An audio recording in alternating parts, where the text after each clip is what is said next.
Hello, this is a series of videos about what we might do after the virus.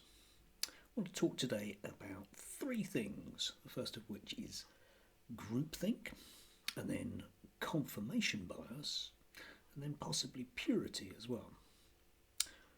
Right, our present government cabinet is made up of people who come from very similar backgrounds. It was trumpeted recently that the number of BAME individuals in the cabinet is quite high, which is historically certainly true. But that's where it really ends, isn't it? They tend to be groups of people like other people that run the media or the judiciary or other sort of important institutions in this country. They tend to be people that come from exactly the same socioeconomic background. So they tend to be from wealthy families, almost exclusively from wealthy families. They are certainly very largely privately educated, very often from very expensive schools, and they almost exclusively come from either Oxford or Cambridge, with the huge emphasis of coming from Oxford University. Now, this will, no matter what your political opinions are, tend to mean that these people have already, before they've been in government, moved within the same circles. They talk to each other, and what they tend to do is agree. Okay? They agree. They end up with a kind of groupthink whereby it's really, really hard to think differently because you never meet somebody that doesn't basically agree with you. It's a simple sort of psychological thing, that, isn't it? Now, when you can't think differently and everyone around you agrees with you, okay, what you tend to end up with is the inability to actually take on board new information. So what you end up with then is you will filter the information that you have and sort it into the bits you want and the bits you don't want. The bits you don't want must be wrong because everyone agrees that they're wrong, right? Must be. Must be wrong. So you end up with something called confirmation bias, which is whereby you just decide that out of the 100 bits of information, 97 are wrong and the 3 are right. Why? Because those are the ones you want. You're confirming that that's what you want. And the more you do that, the more it happens. Now, faced with problems, what therefore tends to happen when you're in a group of people and they all agree with each other and you must be right because all the information you're getting proves that you're right. If something is not working properly, what you therefore do is you decide to do more of what you've done in the past. So you end up with a kind of very, very deep ideological purity on things. And this has certainly happened in our present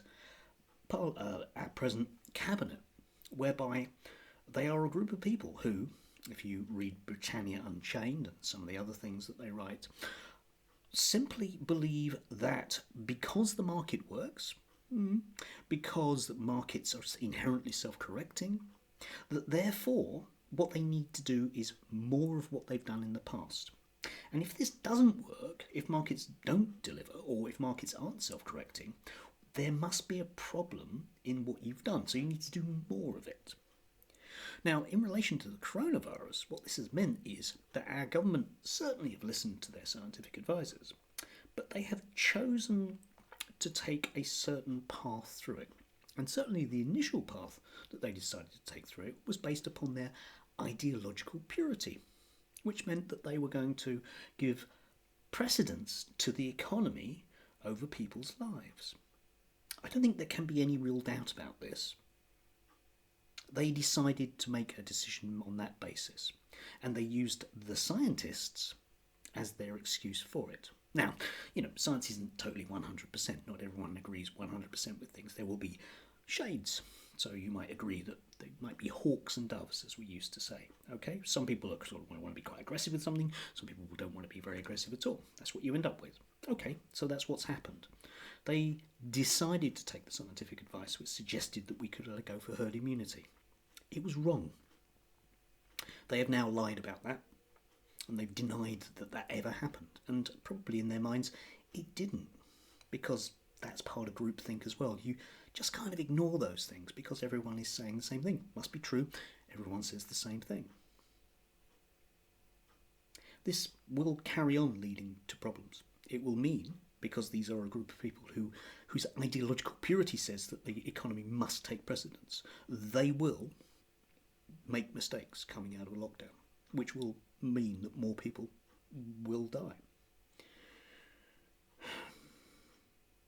So my hope after the virus is that the people in government can maybe, just for once, actually look backwards and say, maybe the problem that we had was that we were simply wrong.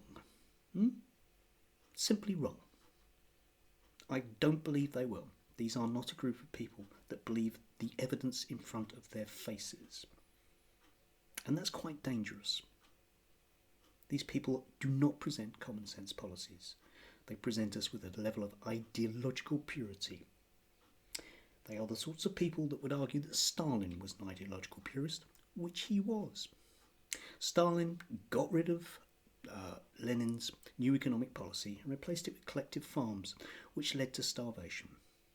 He was right as a Marxist, as a communist to do that, but he was wrong as a human being. I think we need to learn lessons from history. We need to learn lessons from very recent history as well. Anyway, it's just a thought.